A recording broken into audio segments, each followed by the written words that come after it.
Gostaríamos de conhecer se alguém nos visitando nessa manhã, pela primeira, segunda ou terceira vez. Se tiver, levante seu braço, aqui à frente, temos uma família. Alguém vai chegar pertinho de você, uma saudação, um cartãozinho. Se você quiser deixar seu nome registrado, um pedido de oração, nós teremos muita alegria de poder estar orando por vocês. Todos são sempre muito bem-vindos. Essa é uma casa de oração aberta a todos. São muito bem-vindos entre nós. Pai, abençoa todos esses queridos que nos visitam nesta manhã, que suas vidas sejam, ó Deus amado, visitadas de um modo todo especial, pelo teu amor, pela tua misericórdia, pelo teu Santo Espírito, pela tua palavra. Em nome de Jesus. Amém, Pai. Queria convidá-los a abrirem suas Bíblias na primeira carta de João, capítulo 4. Primeira carta de João, capítulo 4. Nós vamos ler alguns versículos. Verso 7. Primeira carta de João, capítulo 4. Verso 7 até o verso 11. Assim escreveu o apóstolo: Amados, amemo-nos uns aos outros, porque o amor procede de Deus. E todo aquele que ama é nascido de Deus e conhece a Deus. Aquele que não ama não conhece a Deus, pois Deus é amor. Nisto se manifestou o amor de Deus em nós, em haver Deus enviado seu Filho unigênito ao mundo, para vivermos por meio dele.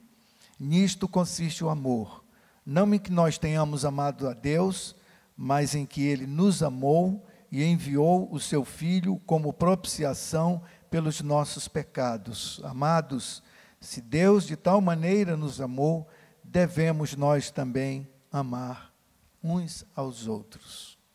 Palavra bendita do Senhor ao nosso coração. A Bíblia toda a Bíblia exalta a importância dos nossos atos e o nosso valor.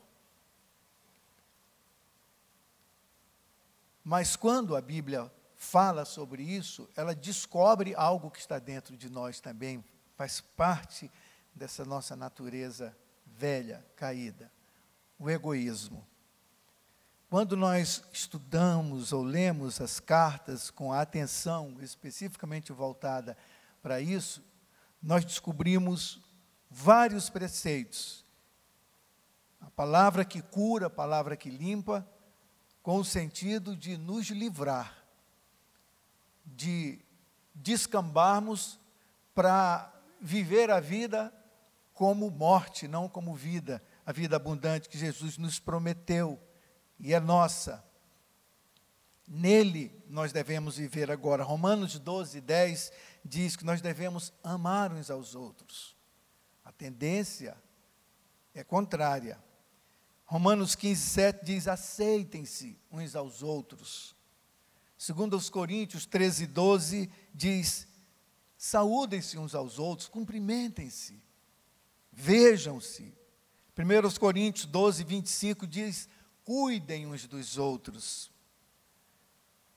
Efésios 5:21 diz: sujeitem-se uns aos outros.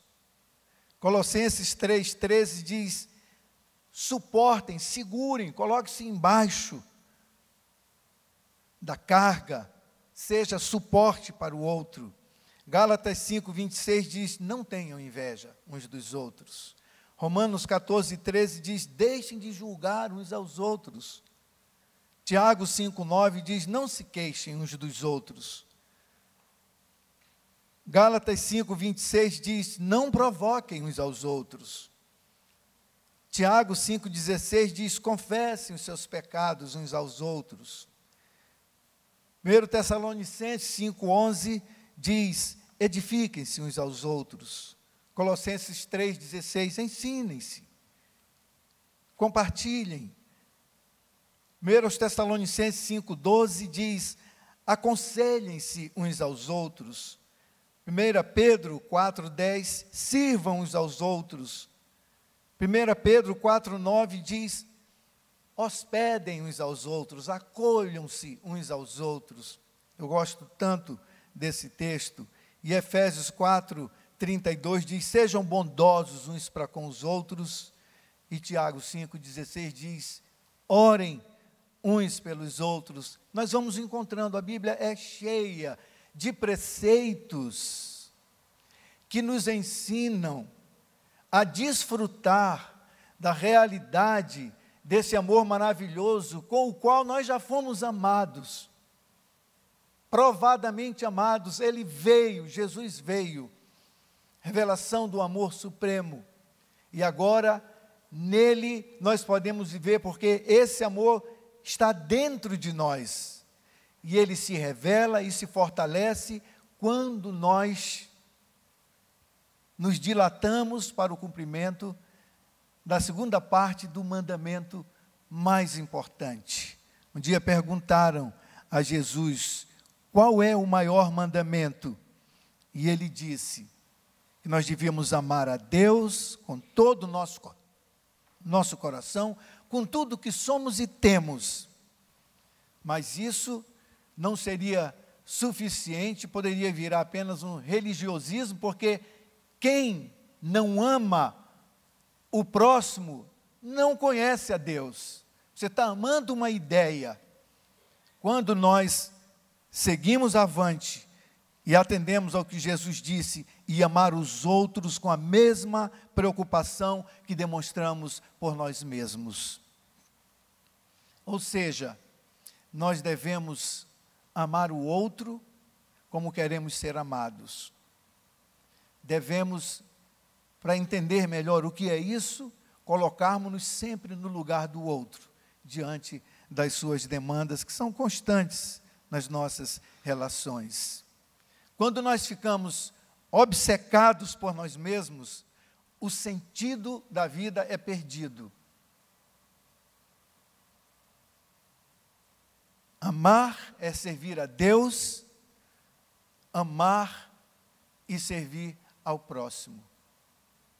O que Deus fez na nossa vida, o resgate do nosso coração, da maneira fútil e mortal de viver, foi enviando o seu Filho amado, no nosso lugar. Ele assumiu o que era nosso por merecimento, a morte pelos nossos pecados, mas Ele nos amou até o fim, pagou o nosso preço, foi a propiciação, é a propiciação pelos nossos pecados. A propiciação é caso solucionado, é o pagamento efetuado, é um problema que deixa de existir, porque Ele veio, e nós devemos viver tal como o nosso Senhor amado. Nós não podemos descobrir essa maravilha sem comprometimento. Nós não teríamos e não seríamos nada um sem o outro. Sem compromisso, nossas vidas ficam estéreis. Sem compromisso, esse compromisso de amor, esse compromisso de andar conforme a orientação da palavra de Deus, nós não conseguimos produzir nada na vida, a não ser caminhar para a morte, sem nenhum resultado na nossa vida. Não vale a pena morrer por nada, se não vale a pena viver por nada. Vale a pena viver pelos outros. Vivendo pelos outros, nós estamos vivendo para o nosso Deus. Jesus ensinou que a única maneira de viver com abundância é se entregar totalmente a Deus, para vencermos o egoísmo e andarmos pelo caminho da graça. Sabe, irmãos, isso parece assim se nós não abrirmos o nosso coração para que a palavra de Deus sare a nossa vida, parece uma coisa assim muito etérea, como é que nós vamos viver essa realidade? Ontem eu estava pensando sobre isso, como é que eu posso compartilhar com meus irmãos que essa é uma verdade para a gente sair daqui experimentando-a, se já a experimentamos, a temos experimentado, de uma maneira muito mais forte, muito mais vigorosa, muito mais corada de saúde, a nossa vida assim. Eu li aquele texto de Jesus, que é um convite maravilhoso, sempre comove o nosso coração. Todos que estão cansados e sobrecarregados, venham a mim, tomem sobre si o meu jugo, que é suave, meu fardo que é leve, e assim vocês acharão descanso para a alma, cansada de tentar viver de outra maneira. Eu fiquei pensando, Ele assumiu a responsabilidade por nós. Colocar o pescoço debaixo do jugo de Cristo é deixar que Ele, amorosamente, porque é assim que Ele o faz, nos arraste para o caminho do bem, para viver e fazer como devemos viver e fazer, como devemos ser. Quando nós relutamos em nos desviar, estamos sob o jugo, Ele nos leva. Às vezes nós tomamos esse cansaço, essa sobrecarga, pensando que é somente as coisas que nos angustiam por aqui, normalmente resultante dos nossos desejos pelas outras coisas da vida, essas coisas visíveis, que tanto assaltam a nossa atenção e nos roubam a vida. Mas, na verdade, o jugo que nos sobrecarrega, e ele torna cansado pobres e ricos, quem está com saúde ou quem está com a saúde abalada, da mesma maneira, está aqui dentro de nós esse jugo. É o desentendimento com o nosso Deus e com a sua palavra. O jugo o peso que nos cansa, o fardo que nos faz, às vezes, nem gostar de viver, é o peso do pecado, da desobediência, de um orgulho que nós não identificamos, de uma disfarçatez de vida que nós não deixamos que as pessoas vejam, mas nós não conseguimos fugir do flagrante de Deus. Ele está em todos os lugares, do lado de fora e do lado de dentro do nosso coração.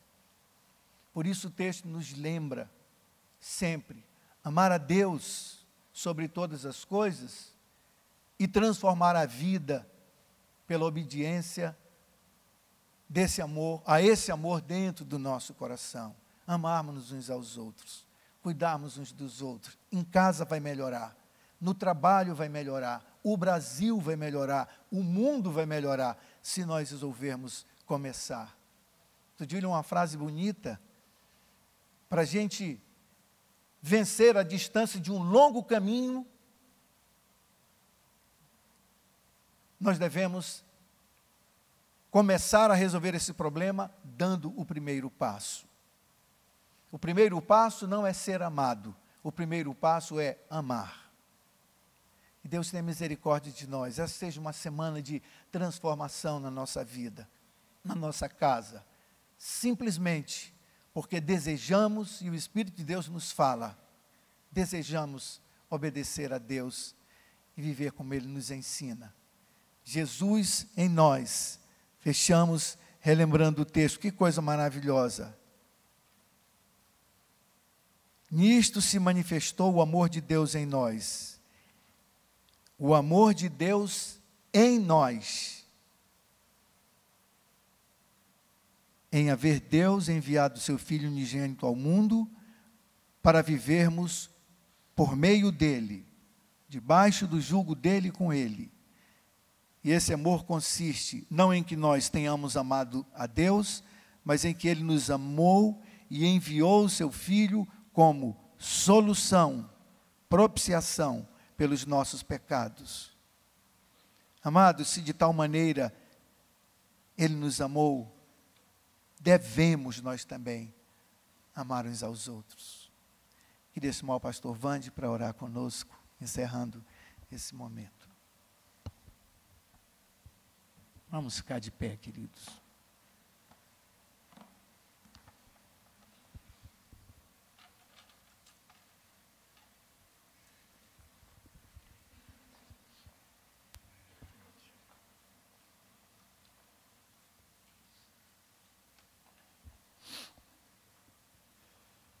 Teu amor por nós, Pai, é encantador, Senhor. Que amor, que graça, amor cheio de graça, cheio de misericórdia. Amor pleno, provado,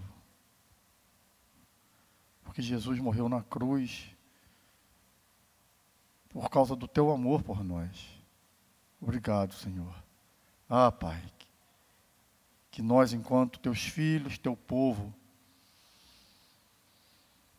por favor, Pai, que a gente ame de verdade, com o teu amor, para que todos vejam que somos teus discípulos, porque nisso a cidade, as pessoas, o mundo, elas reconhecerão que somos teus discípulos, porque nos amamos de um modo diferente, pleno, verdadeiro. Pai, não permita que essa palavra saia vazia, não sairá, é tua, é viva. Mas ajude a gente a pensar. Mais que isso, ajude a gente a sair daqui com essa graça dessa transformação, para amar o filho, a filha, amar a esposa, o marido, o pai, a mãe, amar o vizinho, o chefe, o patrão, o empregado, os desconhecidos da rua, do trânsito, amar, Senhor, quem nos atende em comércios, em filas, em bancos, amar, Senhor. Amar os difíceis de serem amados, os fáceis de odiarmos, ó Pai. Ajuda-nos a amar, Senhor. Amar e mostrar com bondade, graça esse amor, para que você seja glorificado. Acima de tudo, o que queremos, que com o nosso amor, toda a glória seja dada a Ti, as pessoas se encontrem contigo, em nome de Jesus, e para a glória do Teu nome, Senhor. Em nome de Jesus. Amém, Senhor. Amém. Pastor Theo.